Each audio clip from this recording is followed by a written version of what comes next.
നമുക്ക് മാങ്ങ ഇഞ്ചി കൊണ്ടൊരു അച്ചാർ ഉണ്ടാക്കാം. അപ്പോൾ അതിന് നമുക്ക് ആദ്യം മാങ്ങ ഇഞ്ചി കിളച്ചെടുക്കാം.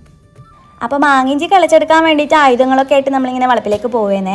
ഇതുണ്ടല്ലോ നമ്മളെ വളപ്പിൽ കുറേ ഉണ്ട് കേട്ടോ, അവിടെ ഇവിടെ ഇങ്ങനെ ആയിട്ട് കുറേ ഉണ്ട്. എല്ലൊന്നും യൂസ് ചെയ്യാറൊന്നുമില്ല, കാരണം അച്ചാറൊക്കെ വല്ലപ്പോഴേ ഉണ്ടാക്കൂ. അതുപോലെ തന്നെ എല്ലാവരും വീട്ടിൽ ഇത് ഇല്ലോണ്ട് തന്നെ അങ്ങനെ ആവശ്യക്കാരും ഉണ്ടാവില്ല. അപ്പോൾ നമ്മൾ കിളച്ചെടുക്കാത്ത തന്നെ കുറേ മണ്ണിൻ്റെ അടിയിൽ അങ്ങനെ തന്നെ ഉണ്ടാവും കേട്ടോ.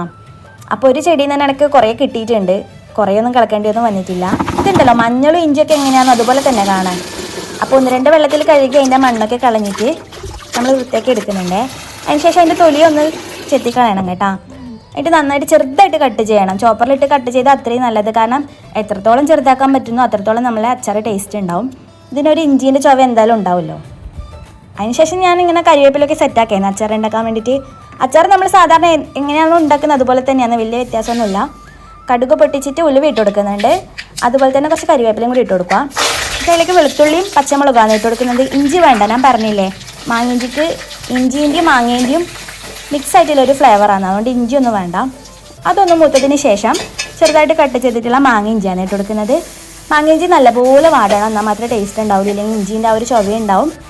ഉപ്പും കൂടി ഇട്ടിട്ട് നല്ലപോലെ വഴറ്റിയെടുക്കാം കേട്ടോ. അതിന് ശേഷം മുളക് പൊടിയാണ് ഇട്ട് കൊടുക്കുന്നത്. ഞാൻ പൊതുവെ അച്ചാർ ഉണ്ടാക്കുമ്പോൾ അച്ചാർ പൊടി ഇടാറില്ല. മുളക് പൊടി ഒന്ന് മൂത്തതിന് ശേഷം നമുക്കതിലേക്ക് പുളിവെള്ളം ഒഴിച്ചു കൊടുക്കാം കേട്ടോ. അതൊന്ന് തിളച്ച് വരുമ്പോൾ ടേസ്റ്റ് ഒന്ന് ബാലൻസ് ചെയ്യാൻ വേണ്ടിയിട്ട് 2 സ്പൂൺ പഞ്ചസാരയാണ് ഇട്ട് കൊടുക്കുന്നത്. എല്ലാം കൂടി ഒന്ന് തിളച്ച് വരുമ്പോൾ നമുക്കതിലേക്ക് കായപ്പൊടി ഇട്ട് കൊടുക്കാം. ലാസ്റ്റ് വാങ്ങാനാകുമ്പോൾ കുറച്ച് സിർക്കയും കൂടി വെച്ചാൽ നമ്മൾ അച്ചാർ ഇവിടെ റെഡി ആയിട്ടാണ്. അപ്പോൾ നിങ്ങളെ വീട്ടിൽ ഇത് ഉണ്ടെങ്കിൽ ഒരിക്കലും കളയാൻ പാടില്ല, ഇതുപോലെ അച്ചാർ ഉണ്ടാക്കി നോക്കുക. 1-2 ദിവസം കഴിഞ്ഞ് കൂട്ടാൻ ഭയങ്കര ടേസ്റ്റാണ്, ഒരു വെറൈറ്റി ടേസ്റ്റ് അല്ലേ. അപ്പോൾ എൻ്റെ ചാനൽ സബ്സ്ക്രൈബ് ചെയ്യാത്തവരുണ്ടെങ്കിൽ സബ്സ്ക്രൈബ് ചെയ്ത് സപ്പോർട്ട് ചെയ്യണേ.